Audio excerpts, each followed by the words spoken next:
प्यारे मसीह विश्वासियों, जय यीशु की तथा प्रतिदिन के बाइबल पाठ एवं चिंतन में आपका स्वागत है। आज का पहला पाठ गणना ग्रंथ अध्याय 21 पद संख्याएं 4 से 9 तक से लिया गया है। वचन कहता है, होर पर्वत से वे एदोमियों के देश के किनारे किनारे चलकर लाल समुद्र की ओर आगे बढ़े। यात्रा करते करते लोगों का धैर्य टूट गया और वे यह कहते हुए ईश्वर और मूसा के विरुद्ध भुनभुनाने लगे, आप हमें मिस्र देश में निकालकर यहाँ मरुभूमि में मरने के लिए क्यों ले आए हैं? यहाँ ना तो रोटी मिलती है और न पानी, हम इस रूखे सूखे भोजन से ऊब गए हैं। प्रभु ने लोगों के बीच विषैले सांप भेजे और उनके दंश से बहुत से इस्राएली मर गए। तब लोग मूसा के पास आए और बोले, हमने पाप किया, हम प्रभु के विरुद्ध और आपके विरुद्ध भुनभुनाए। प्रभु से प्रार्थना कीजिए कि वह हमारे बीच से सांपों को हटा दे। मूसा ने जनता के लिए प्रभु से प्रार्थना की और प्रभु ने मूसा से कहा, कांसे का सांप बनवाओ और उसे डंडे पर लगाओ। जो सांप द्वारा काटा गया वह उसकी ओर दृष्टि डाले और वह अच्छा हो जाएगा। मूसा ने कांसे का सांप बनवाया और उसे डंडे पर लगा दिया। जब किसी को सांप काटता था तो वह कांसे के सांप की ओर दृष्टि डालकर अच्छा हो जाता था। प्रभु की वाणी। ईश्वर को धन्यवाद। आज का दूसरा पाठ फिलिपियों के नाम संत पौलुस का पत्र अध्याय 2 पद संख्याएं 6 से 11 तक से लिया गया है। वचन कहता है, वह वास्तव में ईश्वर थे और उनको पूरा अधिकार था कि वह ईश्वर की बराबरी करे। फिर भी उन्होंने दास का रूप धारण कर तथा मनुष्यों के समान बनकर अपने को दीनहीन बना लिया और उन्होंने मनुष्य का रूप धारण करने के बाद मरण तक, क्रूस मरण तक आज्ञाकारी बनकर अपने को और भी दीनहीन बना लिया। इसलिए ईश्वर ने उन्हें महान बनाया और उनको वह नाम प्रदान किया जो सब नामों में श्रेष्ठ है, जिससे ईसा का नाम सुनकर आकाश, पृथ्वी तथा अधोलोक के सब निवासी घुटने टेके और पिता की महिमा के लिए सब लोग यह स्वीकार करें कि ईसा मसीह प्रभु हैं। और आज का सुसमाचार पाठ संत योहन के अनुसार पवित्र सुसमाचार अध्याय 13 पद संख्याएं 13 से 17 तक से लिया गया है। वचन कहता है, मानव पुत्र स्वर्ग से उतरा है, उसके सिवा कोई भी स्वर्ग नहीं पहुंचा। जिस तरह मूसा ने मरुभूमि में सांप को ऊपर उठाया था, उसी तरह मानव पुत्र को भी ऊपर उठाया जाना है, जिससे जो उसमें विश्वास करता है वह अनंत जीवन प्राप्त करे। ईश्वर ने संसार को इतना प्यार किया कि उसने इसके लिए अपने इकलौते पुत्र को अर्पित कर दिया, जिससे जो उसमें विश्वास करता है उसका सर्वनाश ना हो बल्कि अनंत जीवन प्राप्त करे। ईश्वर ने अपने पुत्र को संसार में इसलिए नहीं भेजा कि वह संसार को दोषी ठहराए, उसने उसे इसलिए भेजा कि संसार उसके द्वारा मुक्ति प्राप्त करे। प्रभु का सुसमाचार। हे ख्रिस्त, तेरी स्तुति हो। प्यारे भाइयों एवं बहनों, आज माता कलीसिया पवित्र क्रूस की विजय महोत्सव का पर्व मनाती है। पवित्र क्रूस की विजय का त्योहार 4वीं शताब्दी से चला आ रहा है। कहा जाता है कि संत हेलेना ने 326 ईस्वी में अपनी ढलती आयु में खुदाई कराकर पवित्र क्रूस को खोज निकाला।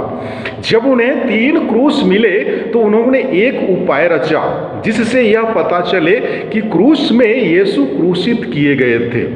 तीनों क्रूसों को एक महिला के पास लिया गया जो मरने पर थी।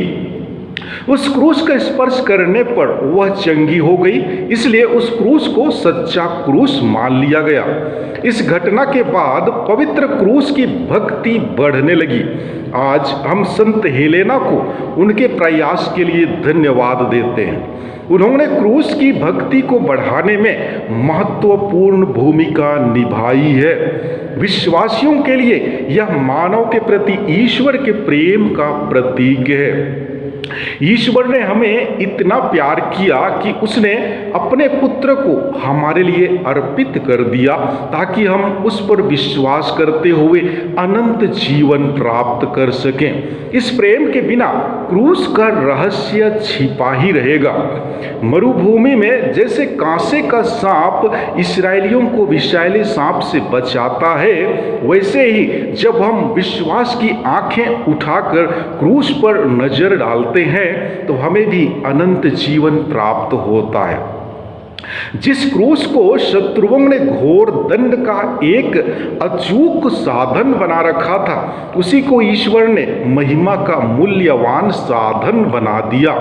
पिता ईश्वर ने अपने आज्ञाकारी पुत्र को मृत्यु के वश में नहीं छोड़ा बल्कि महिमान्वित किया।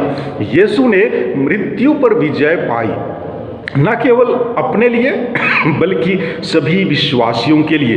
अतः हमारे लिए क्रूस गौरव का चिन्ह है। प्यारे भाइयों एवं बहनों, क्रूस दुख और मृत्यु का प्रतीक कहा जाता है, परंतु हम इसका और भी सुंदर प्रतीक खोज सकते हैं। क्रूस दृढ़ता और आशा का प्रतीकात्मक क्रूस किसी खास व्यक्ति की कहानी हो सकती है जो विश्वास करता है, यहाँ तक कि किसी भी प्रकार की बुराई से ऊपर उठ सकता है। जीवन के चौराहों पर व्यक्ति और ईश्वर की मिलन होती है। इसलिए हम सभी विश्वासियों को चाहिए कि हम क्रूस को धार्मिकता का प्रतीक मान गले में पहने। क्रूस के द्वारा हम अपनी आशा विश्वास को ईश्वर की ओर उठा सकते हैं। अन्य लोगों का साहस के साथ सकारात्मक तौर पर क्रूस की चिन्ह की तरह प्रभावित कर सकते हैं। क्रूस हमें चंगाई प्रदान करता है, हमारे जीवन में परिवर्तन लाता है। हमारे ये प्रभु यीशु ख्रीस्त इस दुनिया में आए ताकि वे स्वर्ग और पृथ्वी को जोड़ सके तथा लोगों को स्वर्ग की गौरव तक उठा सकें। जी हाँ प्यारे मसीही विश्वासियों, क्रूस ख्रिस्तियों के लिए एक मार्ग है। यह हमें ख्रिस्त की महान विजय का स्मरण दिलाता है जिस पर यीशु ख्रिस्त ने अपने प्राण न्यौछावर कर दिए थे। जब हम क्रूस का चिन्ह बनाते हैं तब यीशु ख्रिस्त पर अपना विश्वास प्रकट करते हैं। जब उसके साथ साथ हमारी प्रार्थनाएं ख्रिस्त के नाम अर्पित की जाती हैं। क्रूस हमें प्रभु यीशु के दुख भोग, मृत्यु और पुनरुत्थान का स्मरण कराता है। यह मानव जाति के प्रति ईश्वर के प्रेम की स्मृति है, कुछ निस्वार्थ प्रेम का प्रतीक है। यीशु हमारा मुक्तिदाता है, आदर्श नमूना, मार्ग और लक्ष्य है, और उसी लक्ष्य की प्राप्ति हेतु प्रत्येक ख्रिस्तीय मेहनत कर रहा है। यीशु को पिता ईश्वर ने पुनर्जीवित कर महिमान्वित किया। उन्होंने मृत्यु पर विजय पाई है। इसीलिए जो कोई उस पर विश्वास करेगा अनंत जीवन पाएगा। इस पुनर्जीवन को क्रूस की विजय कहते हैं। मानव का दुख और संकट एक रहस्य है तथा वह मानव जीवन का एक अभिन्न अंग है, लेकिन ख्रिस्त ने दिखलाया है कि इसी दुख से हम किस प्रकार अच्छाई को ला सकते हैं। दुख भोग हमें अपना मूल्य प्रकट करने और पूर्ण रूप से बदलने में सहायता देता है। हम यह भी देखते हैं कि अधिकतर संतों के मन परिवर्तन का कारण भी उनकी पीड़ा अनुभव ही है। संत मार्कुस के सुसमाचार अध्याय 8 पद संख्या 34 और 35 में प्रभु का वचन कहता है, जो मेरा अनुसरण करना चाहता है वह आत्मत्याग करे और अपना क्रूस उठाकर मेरे पीछे हो ले। क्योंकि जो अपना जीवन सुरक्षित रखना चाहता है वह उसे खो देगा, और जो मेरे तथा सुसमाचार के कारण अपना जीवन खो देता है वह उसे सुरक्षित रखेगा। कहने का तात्पर्य यह है कि ईसा के शिष्य बनने के लिए 4 बातों पर ध्यान देना है। ईसा हमें बुलाते हैं, शिष्यत्व उनका वरदान है। आत्मत्याग के बिना हम शिष्यत्व ग्रहण नहीं कर सकते। शिष्य बनने के लिए हमें ईसा का अनुसरण करना होगा, उनके सोचने और जीने के तरीके को अपनाना होगा। फलस्वरूप हमारा विरोध होगा, हमें उनका क्रूस ढोना होगा। शिष्यत्व के द्वारा हम ईसा से संयुक्त रहते हैं, जैसे वे अपने पिता से संयुक्त हैं। जब वे महिमा में लौटेंगे तब हम नव जीवन पाएंगे। जो व्यक्ति जीवन को सुरक्षित रखने के लिए ईसा और सुसमाचार के कारण दुख और मरण स्वीकार नहीं करता है वह अपने जीवन को खो देगा। लेकिन जो व्यक्ति ईसा को स्वीकार करता है और ईसा और सुसमाचार के लिए दुख और मरण का सामना करता है वह जीवन को सुरक्षित रखेगा। जो व्यक्ति ईसा और उनके शब्दों से लज्जित और शर्मिंदा होता है वह व्यक्ति ईसा से संबंध तोड़ता है। प्यारे भाइयों एवं बहनों, ईसा की शिक्षा चेतावनी से नहीं किंतु एक अमूल्य वादे से समाप्त होती है। जो व्यक्ति ईसा द्वारा बताए गए मार्ग पर चलता है उसके जीवन में लोग ईश शक्ति और ईश राज्य देखेंगे। अतः हम प्रार्थना करें कि ईश्वर की कृपा से हम प्रभु के बताए मार्ग पर चलने की कोशिश करें। आमीन।